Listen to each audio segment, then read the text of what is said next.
I'm Dustin Harder, and this is Keep On Cooking.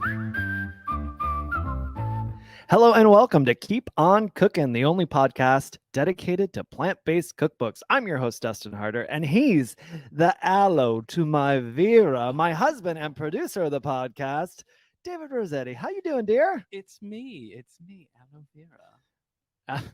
Miss, please welcome to the stage, The Miss Aloe Miss Vera. aloe vera. I don't think that the really amount works, of huh? times that I've had to put on aloe vera from getting a sunburn. Yeah, you It's too do. much that I care You too like much. walk into the sun after the winter, and suddenly you're like, ding, I'm the worst. I mean, crispy look, critter fries you up. I'm closer to the cabinet's color right now, currently. You're saying we have white cabinets, and that's what you're Yes, saying. I see. I correct. see. Yes. We just got a new little gadget yesterday, didn't we? Yes, We've been we playing with. We got a nut milk maker. We did. It's called a Meomat. a Meomat. Meomat. We've been looking at them online and looking at reviews and considering this. And I reached out to Meomat, and so we partnered up together. I'm going to do a little reel and stuff for them on Instagram, and I think share maybe a discount code with y'all on Instagram. So keep a Yeah. lookout for that on Keep a VEGANROADIE. lookout. But we made last night. We did a cashew milk. We did a Yeah. creamer. We did a couple things. We got real excited about it. And it was kind of crazy, like 12 minutes, and it's kind of done. Yeah, and I wonder what that, because the other brand, of course, and I think the one people are most familiar with is the Nutter brand, N-U-T-R. I wonder how Nutter. long that one takes. I think it's the Is same. it a process like that? Yeah, I think it's minimal. Yeah. Just isn't like. Well, I don't feel like 12 is minimal is the thing, I think so. because I can whiz that up in my Vitamix in 2 minutes. But I think there's See what I'm something. It does a little something, and then like it's. I'm not mad about it It does because a I little feel like something, so there's I a feel like reason there's for the something correct. process. Yeah, Yeah, yeah. I feel like there's a reason for the process, but that's why I'm curious about Nutter, what theirs is. But all said and done, you press a button, 12-minute process. It just, you set it, forget it, come back, and then you have nut milk essentially. You don't have to strain it. There was a strainer and we strained it, but nothing stayed in the strainer. Like it was silky smooth and delicious. Yeah. It was so good. So You didn't need a strainer. that brand's called Meomat. There's a lot of great reviews on Amazon for it, of course. And then Mhm. I think I can't remember if I have a discount code for it or what I have, but if you're interested in nut milk maker, pay attention on VEGANROADIE or go scroll through. Maybe something was already posted. But And I also felt like the way it looked, and like I don't know, I didn't think it would make as enough nut milk. It would Sure. get like this much. Like Yeah. it was a good little like jar full. yes. Yeah. Yeah. So, Well, and a great way to use up, if you have some nuts or seeds that are about to go to waste, this is a way you cannot waste them, is by making a nut milk, which brings us to wait, our segue. Yes, brings us to our author this week. He's been on the Keep On Cooking radar for quite some time, and we're super excited to have Max La Manna on the podcast. Yeah, and what's great about Max is he's not only a fantastic chef. It's all about delicious, creative, and beautiful food, but he's also a huge advocate for reducing food waste, which is our segue, which is something that we all really need help with and we need to look at. If you have to say it's a segue, is it a segue? It's a segue. Well, a couple years ago, David and I started looking into composting here in Atlanta. So we're talking about food waste right now. We'll bring this up, and it's hard for us because we have a condo. We've got no garden space or anything like that to use the compost. So composting in our home seemed very difficult and out of reach for us. But we did some research and we found a great company called Compost Now. Super simple. They drop a bucket at the door. We fill it with our food scraps. They pick it up a week later, and that's it. I mean, that is really it, and it could not be easier. And then you can either have them. What's really cool is you can either have them drop off compost dirt when they come back for your garden, if we had a garden, once it's processed, and if you can use it however you want, or you can have just donated. Right. So they have a list of farmers, different communities that you specifically kind of like donate to, like ours gets donated to the DeKalb County Schools. Yeah, you can pick from a list of all these people they have. And sometimes we go in there and we switch it up. And I love this next part I'm going to tell you so much. Every month, Compost Now sends me an email that provides me with an impact report. So everyone who's on Compost Now gets an impact report. So you can see how much you've composted in weight, what that has been converted to in compost in terms of weight, and how it's being used, and also see how your composting has had a positive impact on the environment with data on waste diverted, methane diverted, and so much more. All these little fun facts in there. You're able to see the data when you get a service like this. It's really great. Yeah, it's so cool to like be able to like see it. Yeah, actually, and it like keeps little you charts and- motivated. And of course, like has me wanting to share this with everyone too. Yeah.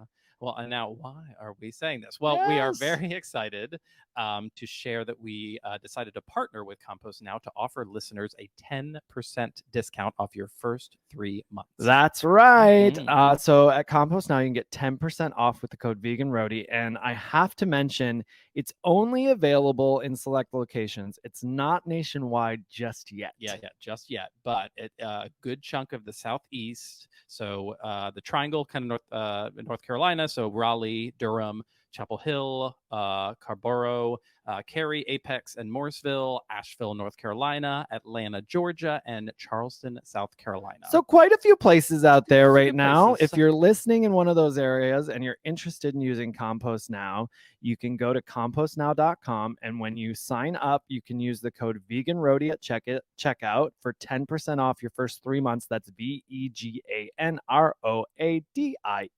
We'll put the link in the show notes so you can easily grab that offer. This will give you 10% off your first 3 months, so you can give it a shot. Thanks for the inspiration, Max. Yeah, really, thanks, he's Max. the reason. Yeah. And of course, Compost Now. But let's learn more about our guest. Max is an award-winning author, low-waste chef, and digital creator who has captivated an audience of over 1.2 million followers across his social media platforms. Yes, Max takes a casual approach to creating simple, affordable dishes that use as much of each ingredient as possible. His viral, easy-to-follow recipes videos have racked up over 1 billion views. You know, yesterday we made his butter tofu from there. Yes. And that's one that's, it's in the new book, but he put in there because it was one of his most popular ones on the Instagram. And it was delicious. It was delicious. Very hearty. And yeah, so his debut cookbook, More Plants, Less Waste, was named Most Sustainable Cookbook at the 2020 Gourmand World Cookbook Awards. He's also been featured in publications including Vogue, Vice, and The Guardian, hosted the BBC Earth series Regeneration Food, cooked live on BBC's Saturday Kitchen, and was featured as a guest on BBC Breakfast talking about reducing food waste in the home. He also won a Digital Creator of the Year at the Fortnum and Mason Food and Drink Awards in 2022. Max is crushing it. So many wonderful accomplishments, and I'm so happy to have him on. He makes use of every single piece of an ingredient. And listeners, of course, you can compost. And you can also listen to Max's great advice here by using every bit of produce for something edible, because that's what he does. He's about to share it all with us on how he avoids waste with his highly anticipated second cookbook. You can cook this, turn the 30 most commonly wasted foods into 135 delicious plant-based meals. Please welcome to the podcast, the low waste warrior, Max La Manna. He's an award-winning cookbook author, low-waste chef, digital creator, and as long as it's safe to eat and there isn't mold growing on it, he's going to show you how to cook it. Please welcome the one and only Max La Manna to the Keep On Cooking podcast. Thanks for being here, Max. Dustin, thank you so much. What a great introduction. Hey, my favorite thing in this book is as long as there's not mold growing on it. I'm like, yes, then let's try and use it. That's great. We're going to dive in with your icebreaker question. If you could hang out with any cartoon character, who would you choose and why? Ooh, my initial, whatever you're drinking looks lovely, by the way. Basic green smoothie. Love it. Is Batman a cartoon character? Yeah, absolutely. I think definitely Batman. That's a great answer. That's a great answer. You're gonna check out Gotham City and see all the things. Yeah, I love that. There's something mysterious about them. Yeah. They never seem to lose. They like get knocked down, but they get back up. Very true. Very true. Are you into the long line of Batman movies? Do you keep up with all of them? I watch them. I'll go to the Batman movies. The other superhero. Yeah. You know, when you have 15 superheroes in one movie, that for me, that's a lot. That's a lot of That's a lot. And superhero action. the storylines that you have to follow and remember. Yeah. No, I'm all right. The Batman movies though over the years just keep progressing and coming and coming. So I mean that yeah. I haven't kept up on them. I'm a what was it, Michael Keaton back in the day, right? Like the original. Yep. I shouldn't say the original because then there was the original before that. But the first like movie, Michael Keaton, I was into that. I'm sure I've watched some other ones since then. Mine, when I put this question down, I was like, I don't know what cartoon character. I picked Garfield. Because I was like, he's eating lasagna, he's chilling, he's complaining a lot. I feel like we might get along in that arena. So it was 9 perfect. lives. Yeah, he has 9 lives, but it's really about the lasagna, all said and done. Yeah. Well, we're here to talk about your brand new book that just came out. You Can Cook This, turn the 30 most commonly wasted foods into 135 delicious plant-based meals.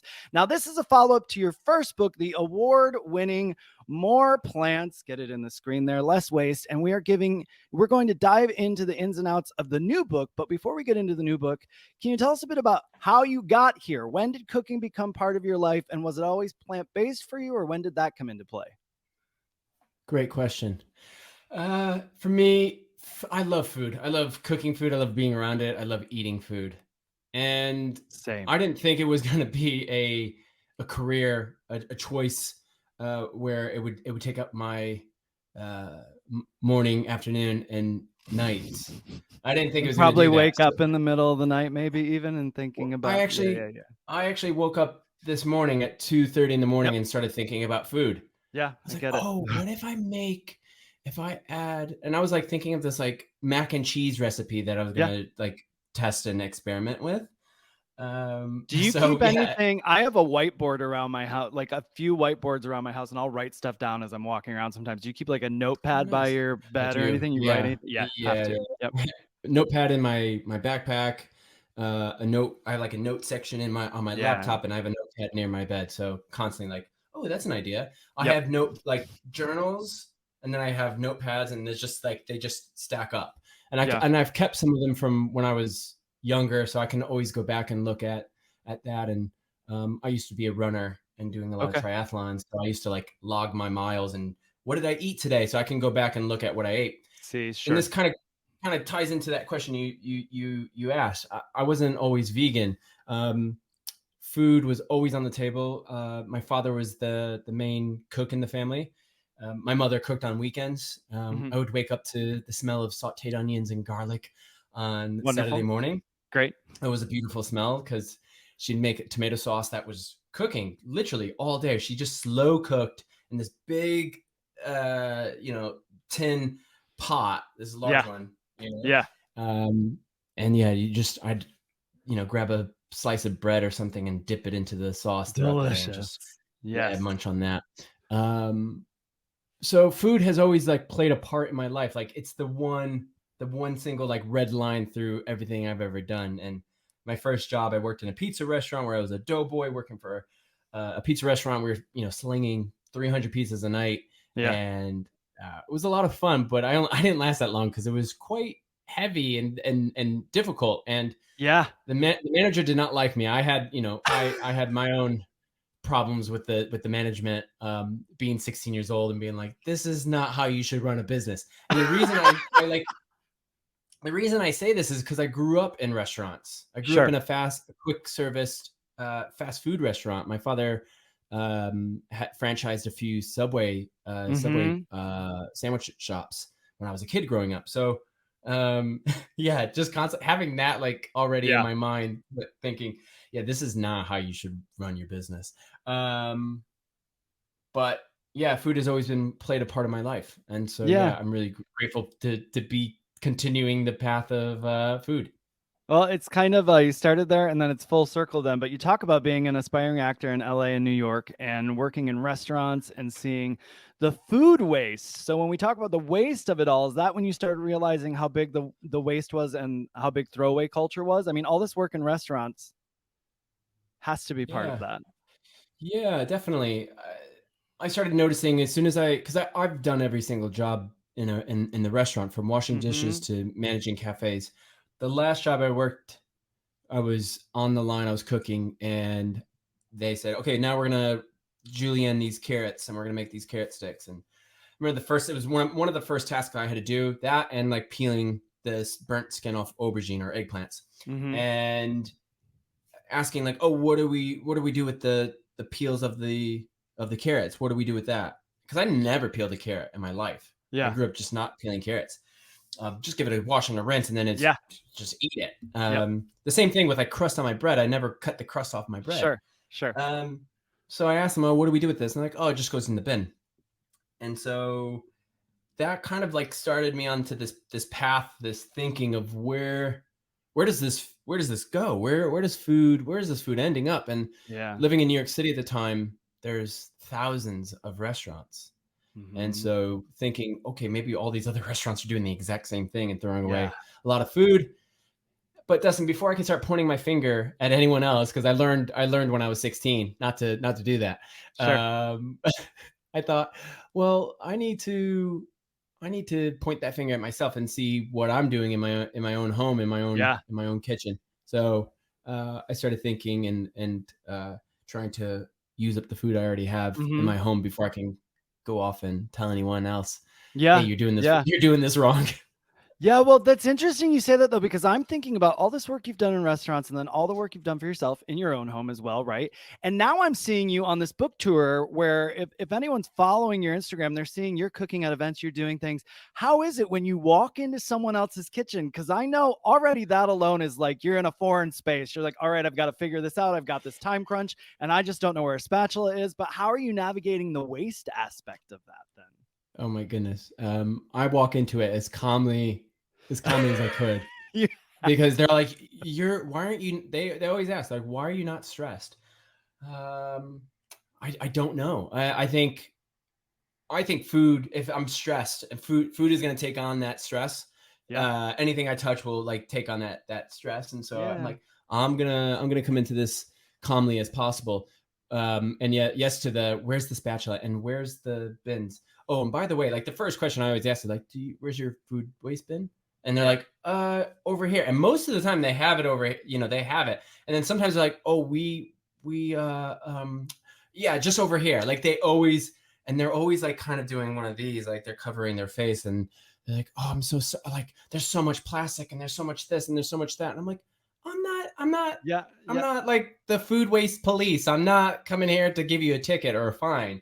You're fine. Like everyone has everyone in this, like, I don't know if I want to call it a movement or in their own ways, like everyone has their own process of getting to where they need to be. And for me, I had to go through that process myself, and I'm continuing to learn how to use up ingredients to the max, to the fullest. So, have you used it, or did that just happen now? Because maybe that's the third book, using the ingredients to the max. I'm just saying to the max. Yeah, we'll get that, and then we'll get you on the cover that gives the sign off. No, I think going on tour right now, a lot of like local newspapers here in the UK are using this headline, like how to get the best out of your ingredients to the max. And it's happening. It's happening already. There you go. Yeah. Well, do you find they are, I would imagine, first of all, they're like, okay, here comes the waste police, but then perhaps maybe there's the other side too. You're there being an example, and perhaps they're inspired, and maybe are some of them asking you questions like, hey, what are some best practices we can put forth? Oh, absolutely. That happens that happens without a doubt. And again, I'm not here to point fingers or tell people how they should run their kitchens, because it's their own process, how they're going to do it. But I do sometimes work with restaurants, or I come on and help them develop recipes in their restaurants or in their kitchens, and working with brands to develop new products. And it's fun to like teach them how to use up food. Like for me, it's like a no-brainer. We should be using up all the food we have. Yeah, that's great. Well, I'm curious. I ask all of my authors here, do you recall the first vegan cookbook you owned, or one that you used the most when you first started cooking with plants? Yes, I do. The first book, and it was quite expensive when I bought it. It was my first book. It was Matthew Kenny's Plant? Yeah, that sounds about right. It's like a green cover. Has like a bit of texture to it. Yeah. Very beautiful book. I don't think I've ever cooked anything from it. A lot of it's a lengthy process. Like soak these raw cashews food. for Does it have a lot of raw food? Yeah, some of it. You know, but like some of it, sure. soak the you know, you're gonna make this cheese and you got to soak these cashews for 30 days. Yeah.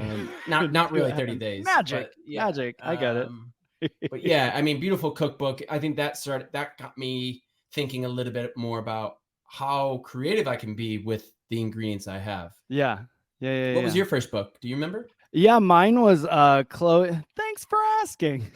Mine was Chloe Coscarelli's. Oh no, mine was Alicia Simpson's vegan comfort food. I went down that route right when I went vegan right away. I was like, comfort food. I need comfort food, and that did the trick. It had the mac and cheese and all the stuff and all the things we're looking for. We think we'll never have again, but hey, now easier than ever. Well, let's get into this book. You Can Cook This. I want to compliment you from the jump here on not overcomplicating the matter of being less wasteful. You talk often in here about not having a cluttered fridge, and even the pages of this book feel uncluttered with very practical and digestible tips for living a life with less waste and utilizing ingredients that might otherwise go in the trash. Can you give our listeners a little summary here of what you mentioned in the intro in terms of why you wrote this book and how this book works? Yeah. So a little over 2 years ago, I had this idea of asking my audience which foods they throw away the most. The reason I came to Instagram or into social media in the first place was to inspire, transform, and educate people on how to use the ingredients they already have in their fridge and their cupboards. So I had this idea of asking my audience which foods they were throwing away the most. So I started collecting that data and that information. And then about 3 or 4 months later, I had this idea of writing a book. I have all this information. I have everyone saying they're throwing away these ingredients. So after about 2 years of asking my audience which foods they threw away the most, I narrowed it down to 30 most commonly wasted ingredients around, like in every household around the world. I understand that some people may not throw away these certain ingredients, but these recipes are easy and simple and delicious enough for anyone to cook, whether you waste food or not. So the chapters are designed by ingredient, and I call them hero ingredients. And I call them hero ingredients because I want people to use them. So let's say you have potatoes, or there's a loaf of bread that you need to use, or cauliflower that you don't know what to do with, or a bag of leafy greens. You flip to that chapter of that ingredient, and there will be roughly 5 to 8 recipes per ingredient, and it's all together. It's not spread out throughout the book, so you're not flipping through the page going, what do I do? What do I do? What do I do? Yeah. They're all kind of back to back next to one another. So it makes it easier for anyone to feel inspired, feel that they can transform the way they cook. And that's it in a nutshell. The way you took the data too is so great because it's so practical then to really see what people are doing and how they feel about it, and then actually put that into play to give people something they can utilize with that information. So that's great.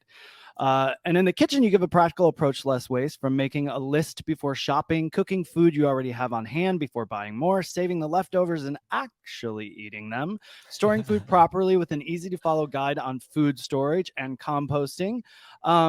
And for anyone just listening to this and they're sort of wondering where to start, what's a piece of advice you can give someone who wants to create less waste? Just an easy place to start, a starter tip.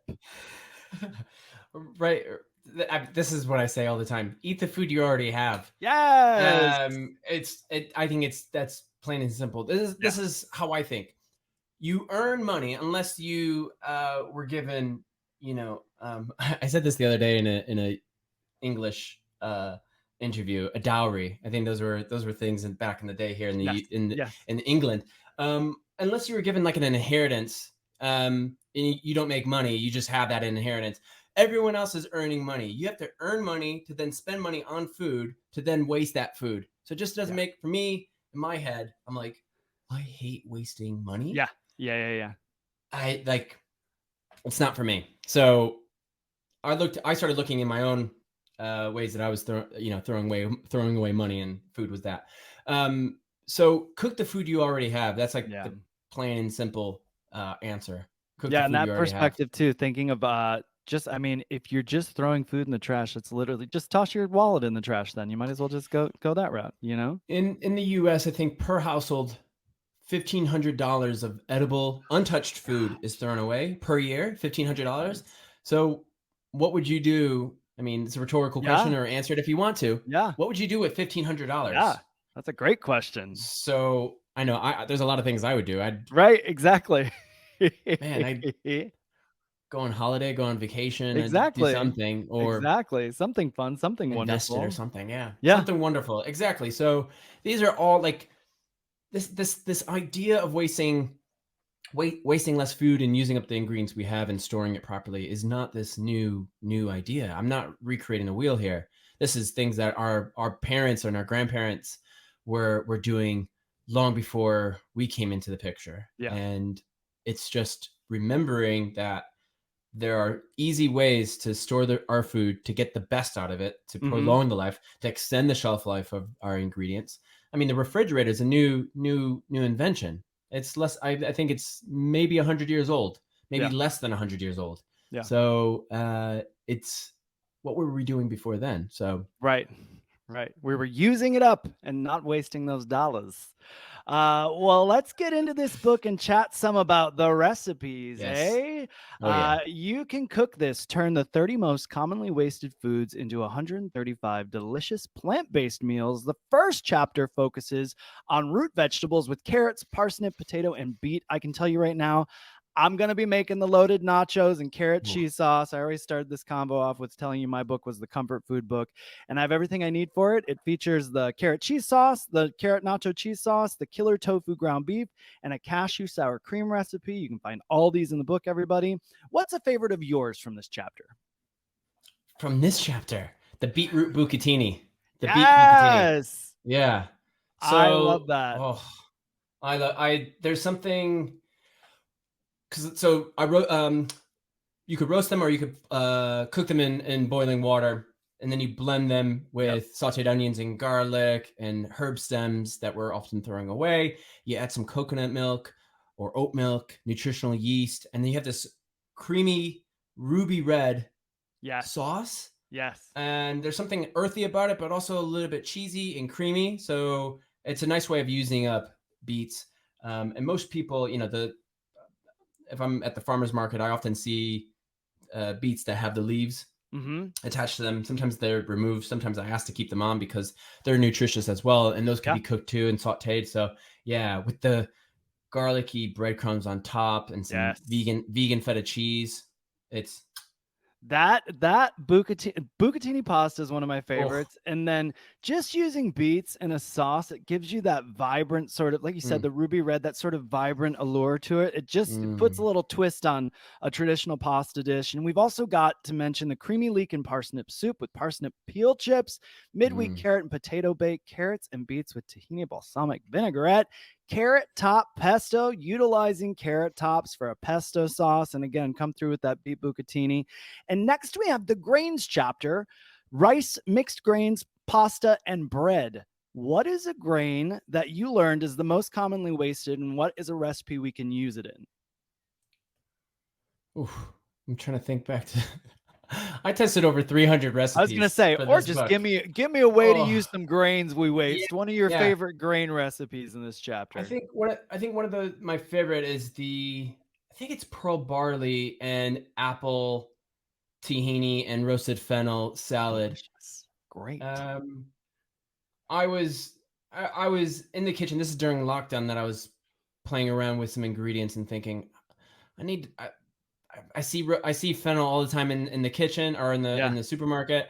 How do I use up the fennel? How do I use up this carrot or apple? And then I have some like leftover grains that I have in the fridge, and I just thought I need to toss it into a salad. So I was just thinking, how can I use this up? And then thought maybe this hearty salad will be the way to go. Sometimes we think salads are this like complex thing where we just have to throw in a bunch of different things and leaves that need to be in there. It doesn't need to be leaves. It could be a little bit, and you can have some other components to it, like grains.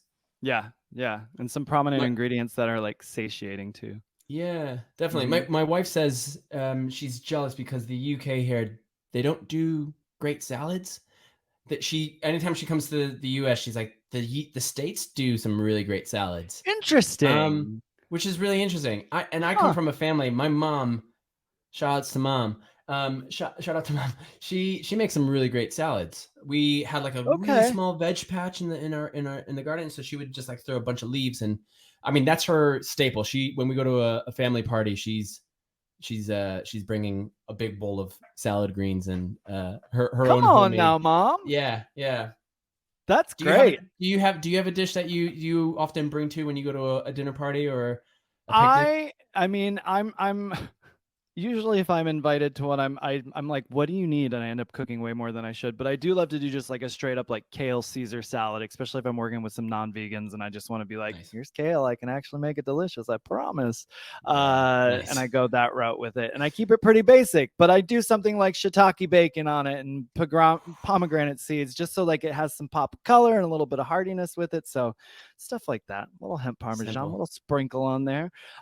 We have some other great things in this chapter. We got a zesty and herby summer orzo salad, a what's in the fridge fried rice that's utilizing corn on the cob, but you mentioned can be done with any veggie that is needing to be used up, and it's pulled together with a peanut sesame lime sauce. I need to make this tonight. I'm into that peanut sesame lime sauce. And baked sun-dried tomato rice with a golden pastry lid. A lid. Is that something this stupid American doesn't understand? I wouldn't call you stupid, Dustin. I wouldn't call anyone that. Or unknowing. Am I? Is this a lid? Is that a UK item? When I was testing this recipe, I thought, well, what do I call this? What else is that? Well, it's a crust, right? It's a crust. Yeah, it's not.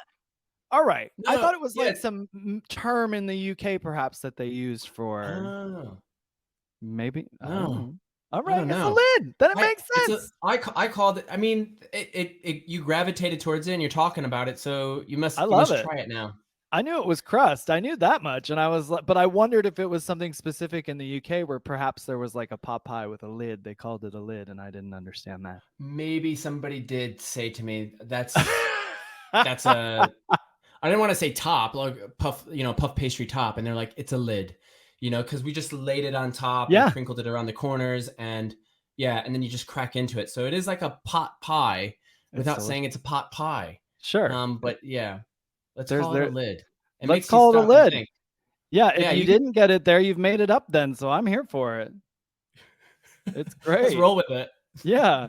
Well, there's so much more in here, from one pot pantry pasta to curried couscous with sticky butternut and cilantro chutney, and build your own bruschetta and brown butter and crispy sage mac and peas.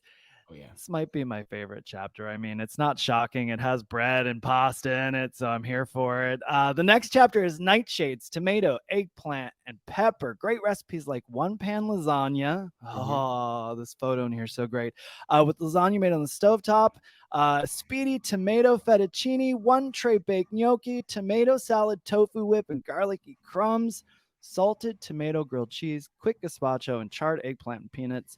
Max, for someone just picking up this book and flipping to this chapter, say they have, and I brought this out of my fridge because I just came home. I was doing a culinary training in California, and I've been gone all week. This tomato is very sad. What do I do with it? What's a recipe I can use this tomato up in this chapter here? Oh, I mean, the one pan lasagna is my go-to. It's one pan. It doesn't get easier than that. Yeah. So one pan lasagna, you could whip that up. I would blend the tomato. I put it in a food processor and just blend it so it gets a little bit more smooth for you to pour into the pan. The other one is the one tray baked gnocchi. So you can cube up and chop up the roughly chopped of that tomato to pop that in there as well. Great. Or like I said, the blend the tomato, make a simple tomato sauce. Perfect. I love making simple tomato sauces.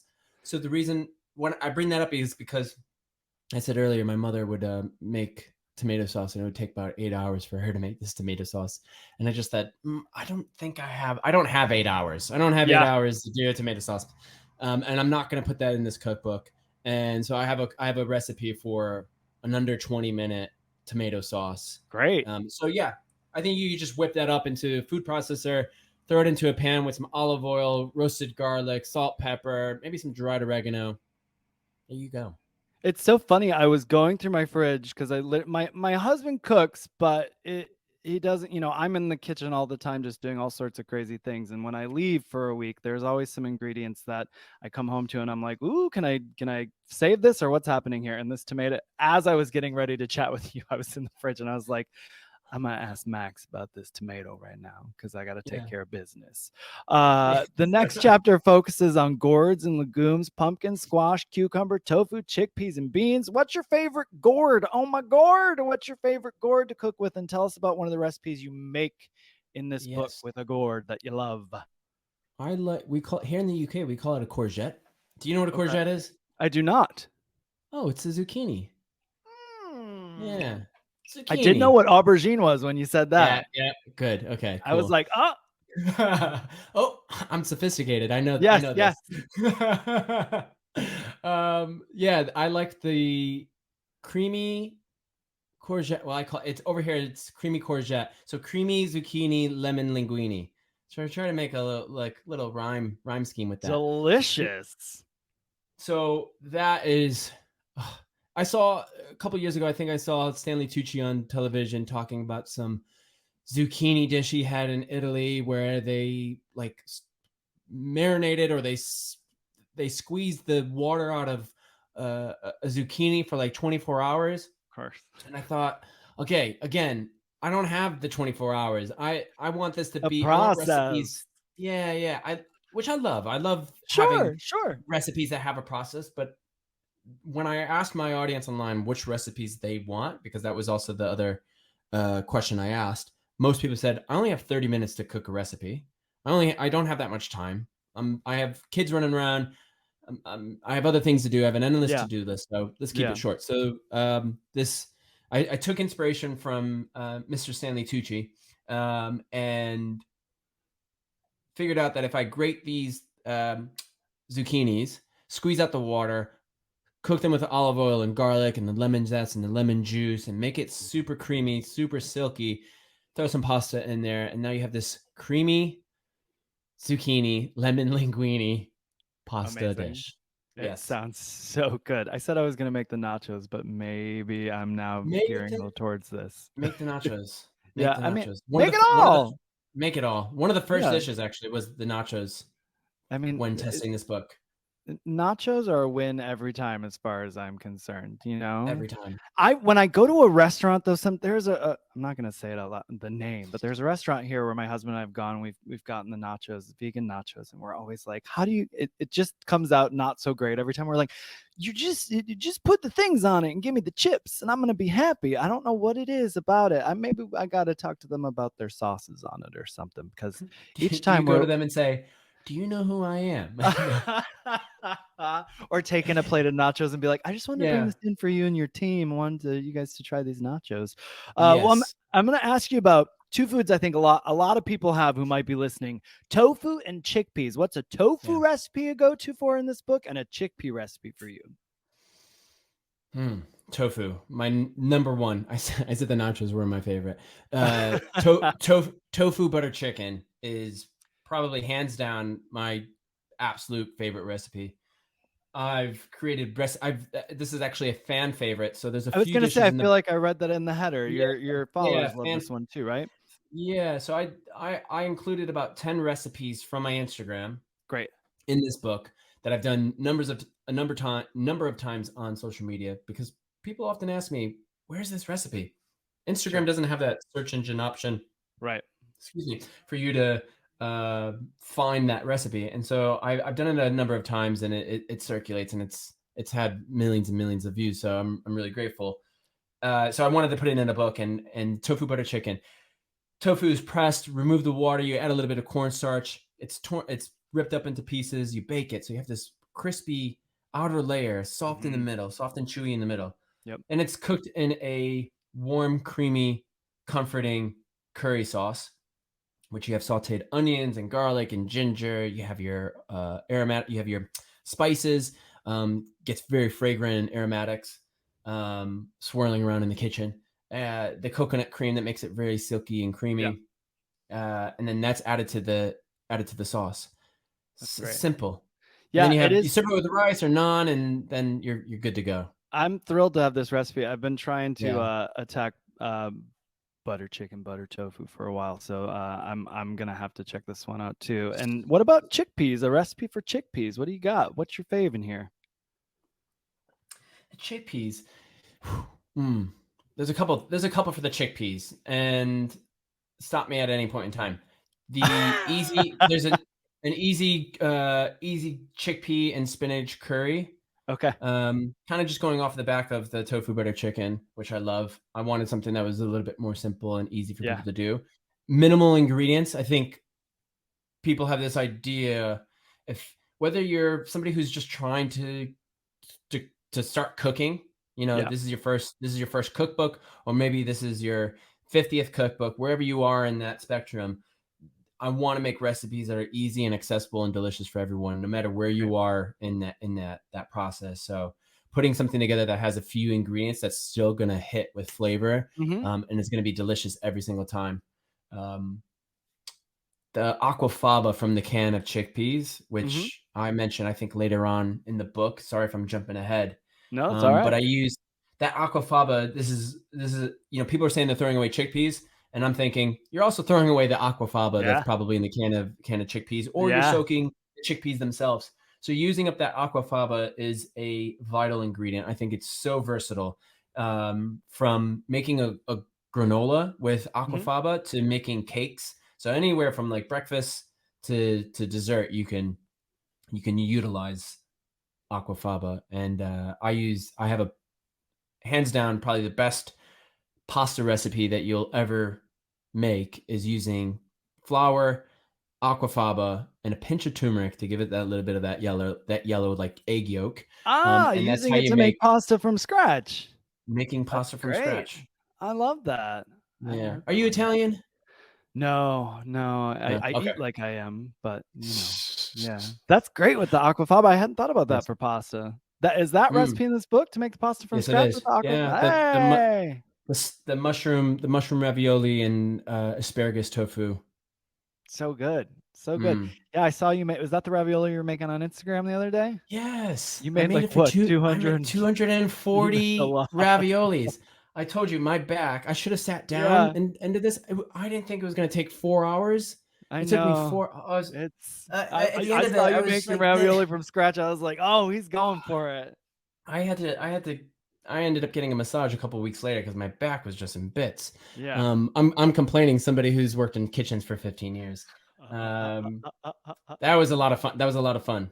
Yeah, it looked amazing. It looked delicious. And you were cooking with love. You gave people what they came for. You gave them that ravioli from scratch. Our next chapter is leafy greens and cruciferous with cauliflower, broccoli, and herbs. I love from the jump you're utilizing those good broccoli stems that people get rid of. People love to waste those. You give us the smoky lentil and broccoli stem tacos, and then this cauliflower ragu. What's a favorite recipe to make with cauliflower in here?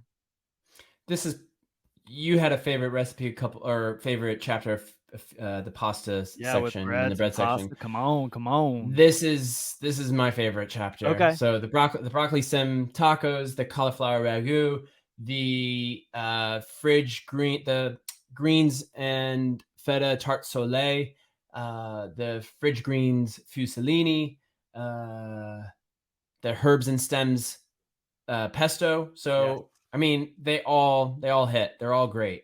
My gosh, listeners, if you're not hungry or if you haven't bought this book yet, even halfway through here, I'm shocked because all this sounds so good. Yes, Max, say it. The cauliflower wings. The cauliflower wings. Come on. I love that. Using up everything of the cauliflower, the leaves themselves. So you have the picture. I love the pictures for this one. There's a few. I think they show like 3 or 4 pictures for the cauliflower wings in the book.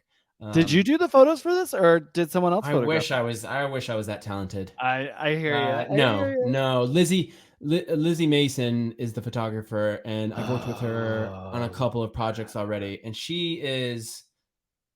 There it is. There we go. Yeah. Gorgeous. She's great. I love what she does, and she's a great photographer.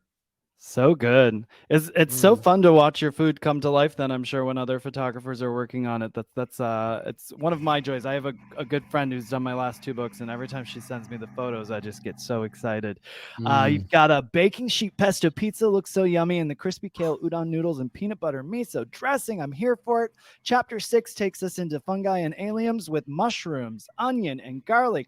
All 3 of these are at my heart, so this could also be a chapter I could get into. You're proving from the start with that mushroom ravioli and tofu asparagus puree.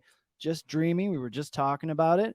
And do you have any mushrooms in your fridge right now? What would you do with them with the recipe from this book? Ooh, I'd probably make the mushroom pad thai. Hey, all right. Oh yeah. I love a pad thai. Me too. I love Southeast Asian cuisine. I just love the way they use spices and aromatics, and they make the dishes are so vibrant, and you get sweetness, you get saltiness, you get heat. There's all the flavors are kind of like always in a plate. Not always, but I love how the ingredients play side by side with one another. So I tried bringing that to life with this mushroom pad thai. Mushroom pad thai, and just I love mushrooms, and then also pad thai, the creamy sauce, all of that coming together so good. And you've got other great options in this chapter: easy bean and mushroom casserole, crispy mushroom risotto, pulled mushroom tacos with avocado and tomato salsa, mushroom masala, and crispy cardamom rice, and of course that mushroom pad thai. And you've got extra crunchy onion rings, making the onion the star in here.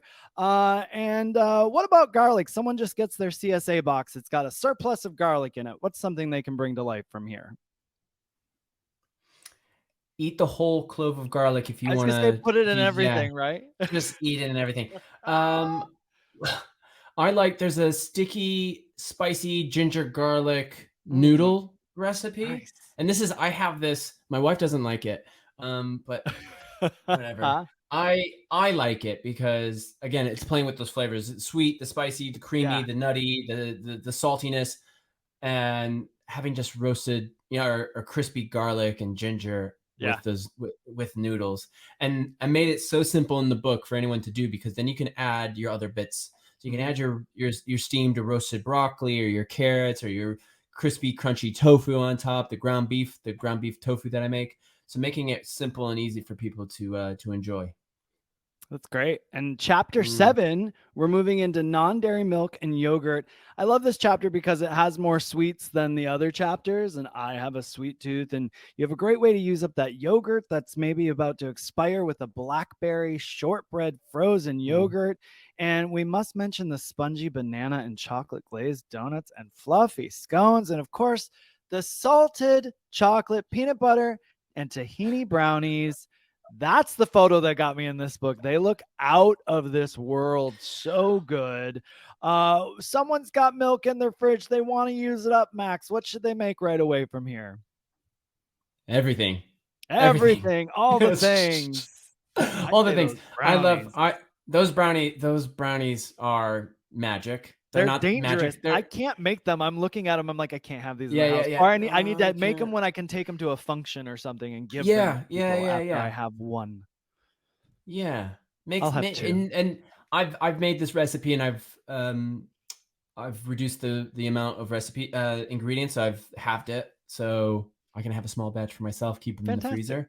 Great. Yeah, I don't want to be too spoiled with having brownies at my disposal all the time. And I love that photo is something else. I think it's so good. Having so that, good. Yeah. I actually want to blow that picture up and put it in a frame. I think it's absolutely should.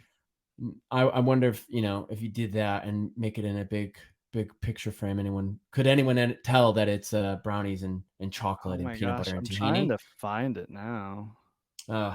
Well, while you're trying to find it, yes, please. One thing, if you with milk or yogurt, one recipe, and I think it's the first recipe in this chapter, is flatbreads, and I use up yogurt and I use up the milk to make these fragrant, fluffy flatbreads. And I did this recently at a cooking demonstration, and people loved it. Of course, it's really.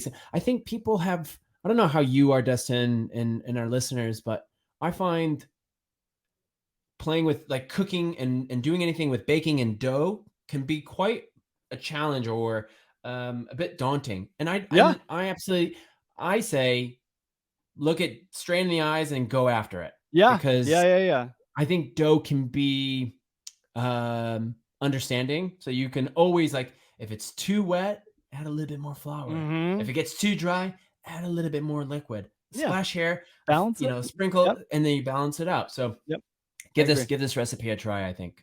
Well, and I've got this picture for everyone he's got it. watching. See if we can hold it. So It's good. like, Those brownies. It's like space. It's like the galaxy. It's so good.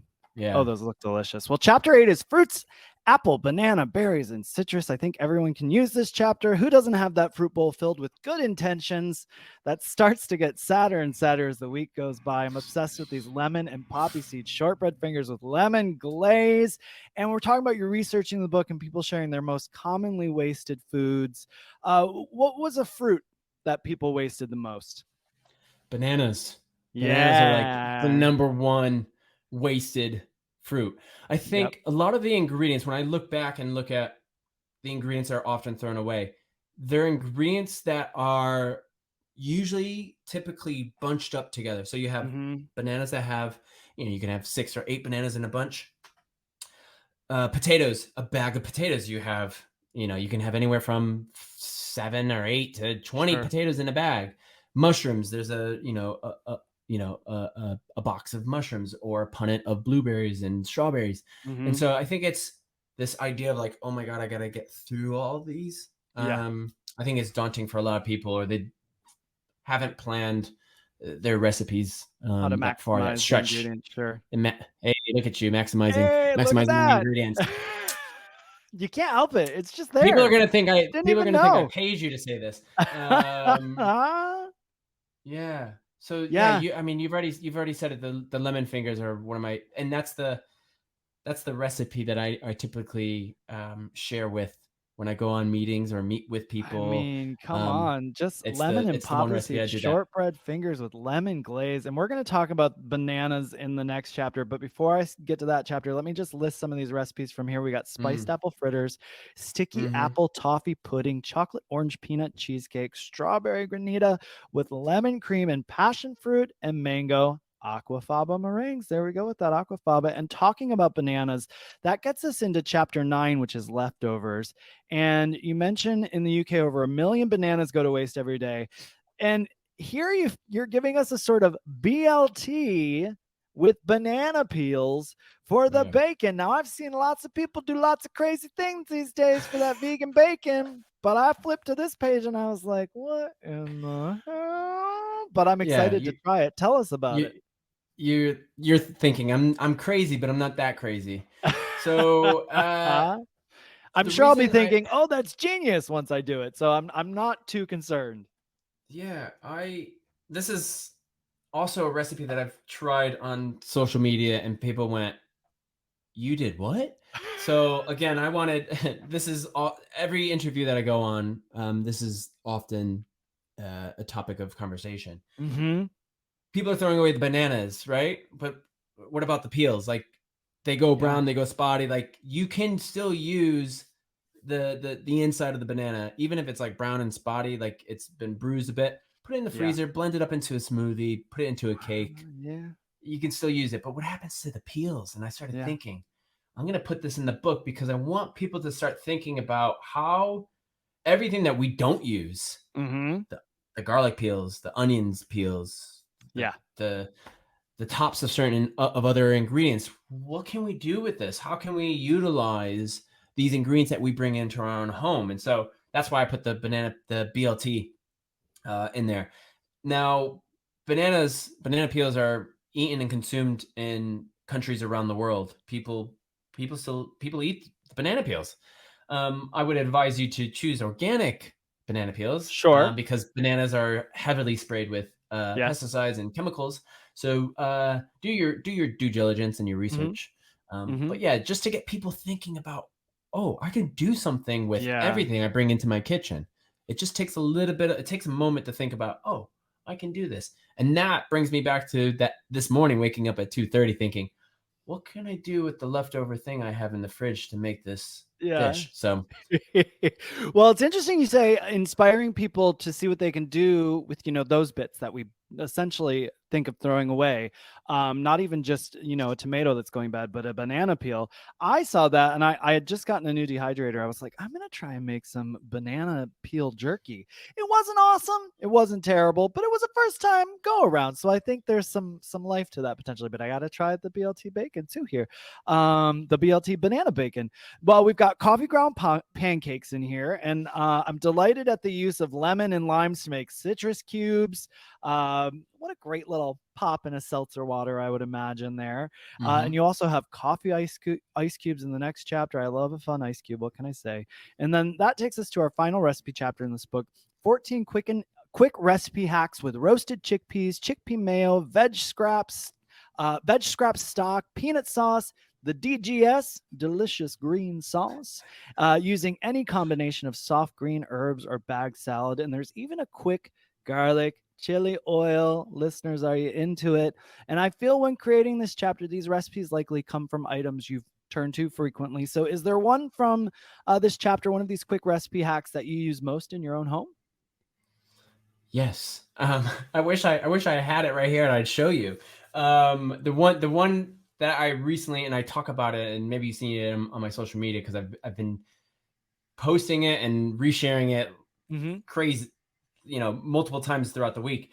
My green cubes. Now, leafy greens are an ingredient that is often thrown away. You get down to a half bag of leafy greens or herbs, and you're thinking, I gotta throw this away. If you weren't, so you're drinking a green smoothie. If you weren't gonna finish that green smoothie, you could put it into an ice cube tray, freeze it, and then put it back into a smoothie.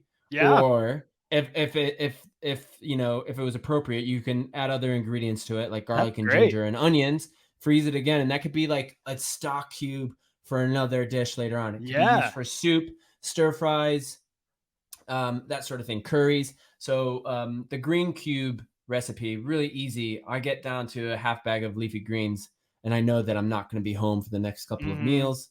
I know that I'm out and about. Put it in a food processor or blender with a splash of water, blitz it, pour it into an ice cube tray and freeze it. And then I go back to it and I can use that cube for smoothies or, again, stir fries or soups or curries. That's great. That's so smart. Yeah. That's so good. Time, money, and food waste. What's that? I said saving time, money, and food waste. I mean, saving that money. If everyone can start to look at this as dollar signs, I know that's like such a way, like how's this going to help me? But if that helps you, with less waste, everybody start looking at those dollar signs. Again, what would you do with that $1,500? There's a lot I would do with it. You start to finish the book off with an expansive look on how to get the best out of your food with quick tips on how to store and how to prep to avoid waste. You do this by ingredient covering everything from potatoes and onions to greens, herbs, and fruits. You really cover it all in a very precise way that's very helpful for people. These pages, they could be pulled out of this book and put up on people's refrigerators as a go-to guide here. And then you close the book out with an occasion index, including categories for recipes, categories like 20 minutes or less. Everybody loves that. Everybody can get on board with 20 minutes or less. Fan favorites, brunch, dinner parties, recipes for sharing, summer picnics and barbecue. Coming up, summer's coming up, y'all. And sweets.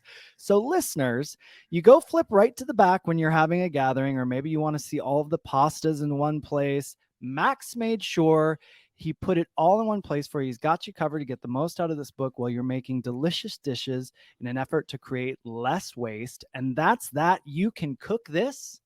You can cook this, turn 30 most commonly wasted food into 135 delicious plant-based meals, a cookbook. Now, Max, what's your book brag about this book? Something you're most proud of when it comes to this book? Ooh, book brag. Ooh, I don't want to brag. I don't want to brag. This is your opportunity to brag, please. This is my opportunity to brag. Okay. Or look at it as something you're most proud of. If bragging just really is too difficult, it's so hard. I have to go with the photography for this cookbook. Sure. I think everyone that I've spoken to, who's seen the book, who's flipped through the book, have looked at the pages, have said the photography is phenomenal. You did a great job. I'm like, I didn't do it. Yeah. That was Lizzie. Yeah. I was on set, like putting the dishes together, and I was like, get closer to the food, get closer to the food. Yeah. And my vision for this was when we sit down to eat, we're probably, an arm's length, maybe less than an arm length to our plate of food. And so I thought, when we're looking at this book, we're also going to be an arm's length away from looking at it, unless you're looking at the book like right here in front of your face. I want the food to look as if it's right there on the plate or right there on the table for you. So I kept saying to Lizzie, the photographer, I said, get closer, get closer. She's like, we can do it in post. We can edit later. I'm like, no, I want to see it now. I want to see it closer now. And so none of the recipes, none of the recipe photography or the pictures have props in the photos. And I know a lot of cookbooks do that, and they have like a story to tell. And my story here is food. Just let the food do the talking. Great. I love that. Hey, it's collaborative. So that is definitely a book brag. You were there for the photos. You were part of it. And it's a great book brag. I love the photos. I love the look of this book. Everything about it's so great. And we're going to move on to your rapid fire round of questions before we wrap things up here. You ready for this? Let's do it. All right. Number 1, waffles or pancakes? Pancakes. Food on a skewer or a tiny spoon? Skewer. Favorite pasta shape? Ooh, tubular. There you go. Like rigatoni. Yeah. Okay. Hot sauce or barbecue sauce? Hot sauce. Favorite spice to cook with?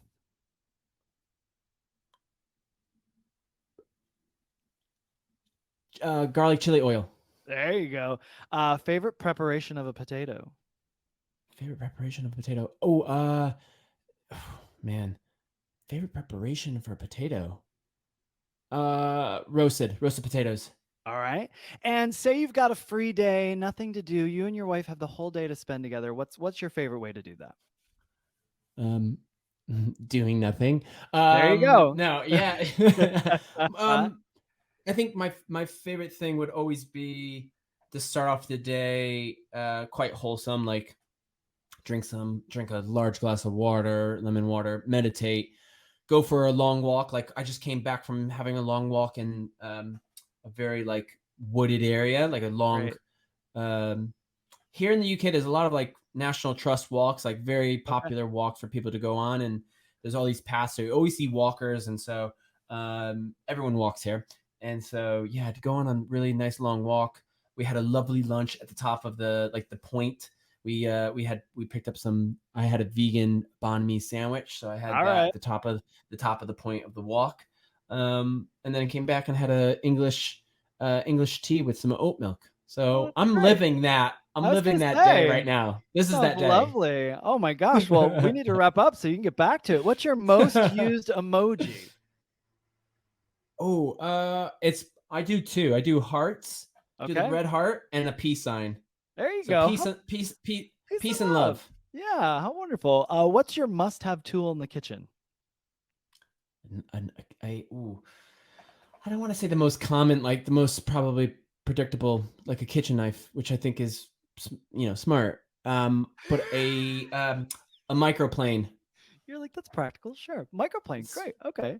A server asks you how spicy you want your food. Scale from 1 to 10. What's your number?